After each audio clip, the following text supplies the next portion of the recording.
Hello champion, कैसे हैं आप सब। बीपीएससी एईडीओ पूरे एनर्जी के साथ तैयारी शुरू है, लेकिन एक प्रॉब्लम है और वो प्रॉब्लम ये है कि आप लोगों में से बहुत सारे बच्चों को ये लगता है कि आप एईडीओ के एग्जामिनेशन में प्रीलिम्स का एग्जाम देने जा रहे हैं। किसको किसको लगता है? मुझे लगता है कि अधिकांश को यही लगता है कि वो पीटी का एग्जाम देने जा रहे हैं। लग रहा है ना। इस गलतफहमी में क्या हो रहा है कि उनकी तैयारी कमजोर हो रही है। दिमाग को खोलिए थोड़ा सा और आप ध्यान दीजिए। अभी आप पीटी पे अटके हैं ना, कोई मेंस होने वाला है नहीं होने वाला है ना। तो जब मेंस होने वाला नहीं है, रिजल्ट 935 ही आएगा जितना सीट है, तो प्रीलिम्स किस बात का। कोई प्रीलिम्स नहीं है यहां पे, यहां सिर्फ एक एग्जाम है, यह ध्यान रखिएगा। प्रीलिम्स आप लोग ऑलरेडी क्वालिफाई कर चुके हैं, आप मेंस का एग्जाम देने वाले हैं। इसके अंदर इंग्लिश भी है, हिंदी भी है, जीएस भी है, जीके को भी ले लो, जीएस जीके एक ही साथ करते हैं, मैथ है, रीजनिंग है। ऐसे करके आपको तैयारी करनी है। प्रीलिम्स तो है ही नहीं, प्रीलिम्स तो क्वालिफाई हो, प्रीलिम्स का तो आपको चिंता ही नहीं करना है। हाँ, समझ में आ रहा है कि नहीं आ रहा? थोड़ा सा दिमाग को खोलिए। अगर आप इस एईडीओ के एग्जाम की तैयारी सही में कर रहे हो, जैसे जिसके यहां कर रहे हो, जहां कर रहे हो उससे नहीं मतलब है, ये दिमाग के अंदर से निकाल दीजिए। क्योंकि मैंने, अब पता है कल, ये मैं क्यों बोल रहा हूं, कल एक पेरेंट से बात हुई और अच्छा खासा देर तक बात हुआ। वो अपने बच्चे के लिए कॉल किए हुए थे। सवाल ये है कि दिमाग में ये चल रहा है कि एक एग्जाम है, ठीक है, उस एग्जाम को क्वालिफाई करना है और वो एग्जाम क्या है, तो पीटी जैसा है।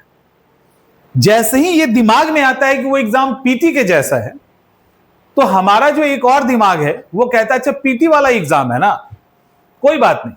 लेकिन अगर यही दिमाग आपको कहे कि नहीं ये मेंस का एग्जाम है, ये प्रीलिम्स नहीं है, ये वो एग्जाम है जिसके बाद आपका सिलेक्शन पक्का है।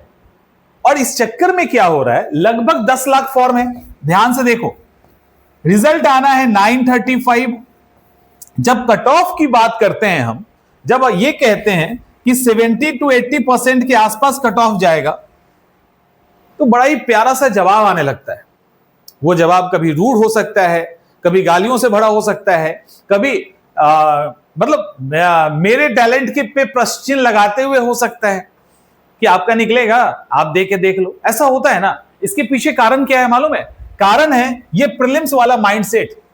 हमें लगता है हम तो पीटी देने जा रहे हैं, प्रीलिम्स का एग्जाम है, हमें ये नहीं दिखता कि इसके बाद सीधे सिलेक्शन है। तो आपको क्या लगता है, मैंने आपको क्या लगता है कि 10 लाख में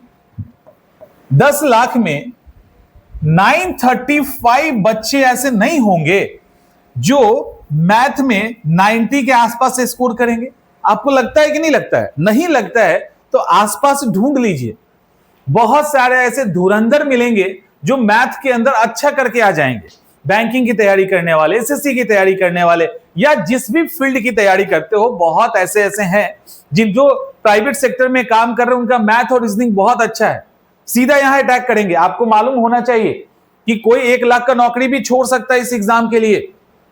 एईडीओ के एग्जाम के लिए जो एमबीए किए हुए हैं, जो अलग अलग तरह के कैट मैट सेट निकाले हुए, वो सब नौकरी छोड़ के इसके लिए तैयारी कर रहा है।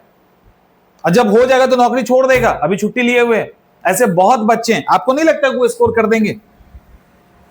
आपको नहीं लग रहा?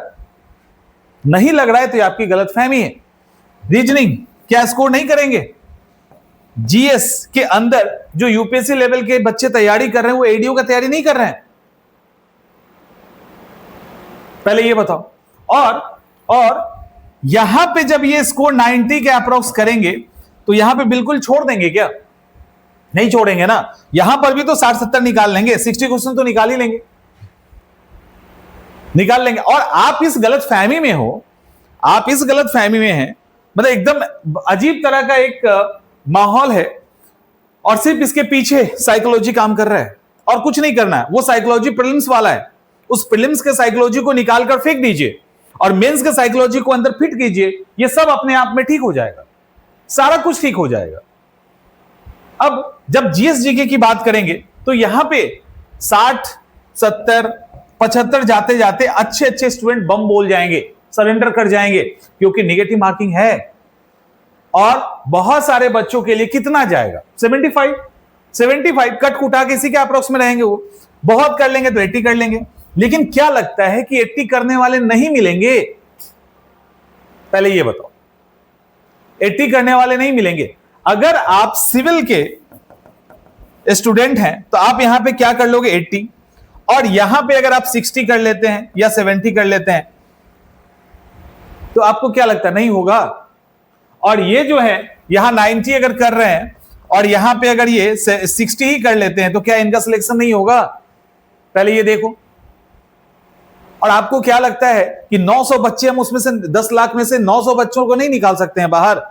आपको ऐसा क्यों लगता है? हम ये मान लेते हैं कि 5 लाख बिना काम के हैं, वो फालतू के 100 रुपए के चक्कर में फॉर्म भर दिए। 100 सबको हटा दो, 1 लाख तो कम से कम होगा। 1 लाख तो होगा जो काम का बच्चा होगा। काम का कहने का मतलब जो एग्जामिनेशन की प्रॉपर तैयारी कर रहा होगा। सोचिए एक बार।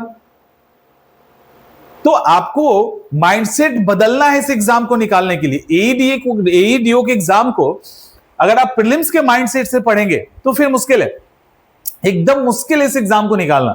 लिटरली कह रहे हैं, क्योंकि ऐसा हो रहा है।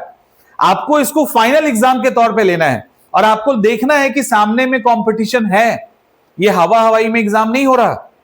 इस एग्जाम के लिए जान को मतलब पूरा जान लगा दिया गया है, क्योंकि सबको पता है कि एक एग्जाम है, क्रैक कर दिए तो कहानी खत्म। और पीटी का एग्जाम है, प्रीलिम्स का एग्जाम है। इसके अंदर कई ऐसे भी बच्चे हैं, कई ऐसे स्टूडेंट भी हैं जिनका इंग्लिश बिल्कुल गोल है। अब इनको इसको भी क्वालिफाई करना है, इंग्लिश भी क्वालिफाई करना है ना। तो इंग्लिश भी क्वालिफाई करना है तो आप सोचिए कि कम से कम एटलीस्ट आप इसको अच्छे से अगर समझो तो उनको इंग्लिश में भी समय देना पड़ेगा। और अगर इनका माइंडसेट ये रहेगा कि कोई नहीं, पीटी की तैयारी कर रहे हैं, तो उनका एक दिमाग बोलेगा अच्छा भी मेंस तो बचा है ना। एग्जाम का सारा खेल साइकोलॉजी का होता है। साइकोलॉजिकली अगर आप स्ट्रांग हैं, सही तरीके से सोच रहे हैं, तो एग्जाम निकालना आसान है, नहीं तो बड़ा मुश्किल है, बहुत मुश्किल है। फिर आ रहा है समझ में? तो साइकोलॉजी के साथ खेलिए। आप प्रीलिम्स का एग्जाम नहीं दे रहे हैं, आप मेंस का एग्जाम दे रहे हैं, इसके बाद कुछ नहीं होगा, सीधा सिलेक्शन होगा। तो इसीलिए आपको बहुत सीरियसली इसको लेने की जरूरत है। और जितने भी बच्चे जिनको लग रहा है कि कोई बात नहीं, तो कोई बात नहीं, तो एक सुनहरा मौका चूक जाएगा। यहां पे एक अच्छा फाइट देने की जरूरत है। अच्छा फाइट देंगे, सिलेक्शन हो जाएगा। और अब यहां पे क्या है, कैटेगरी वाइज अब क्या चल रहा है अभी से कि कौन भैया जनरल में है, कौन फीमेल है, कौन ओबीसी है, एससी है, एसटी है। अरे भाई तुम एससी हो कि एसटी हो कि जनरल हो कि फीमेल हो, क्या फर्क पड़ता है? अभी क्या फर्क पड़ता है? क्या जाएगा? आपके हर कैटेगरी के अंदर बच्चे मिलेंगे।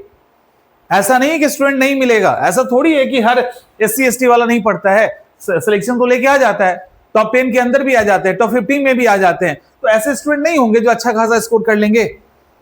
तो ये अभी कैटेगराइज मत कीजिए खुद को। अभी जस्ट आप एक स्टूडेंट हैं और जस्ट एक स्टूडेंट हैं, कोई कैटेगरी आपकी नहीं है। विदाउट कैटेगरी इस एग्जाम की तैयारी कीजिए। जब आप जनरल कैटेगरी में रह के खुद को तैयार करोगे, आप किसी कैटेगरी में हो तो नीचे तो फिट हो ही जाओगे ना।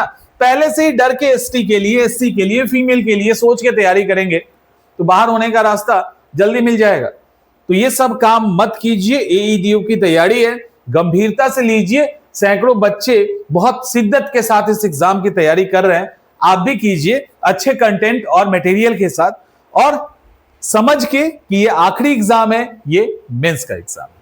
ठीक है, क्लियर? चलो मिलते हैं नेक्स्ट सेशन में।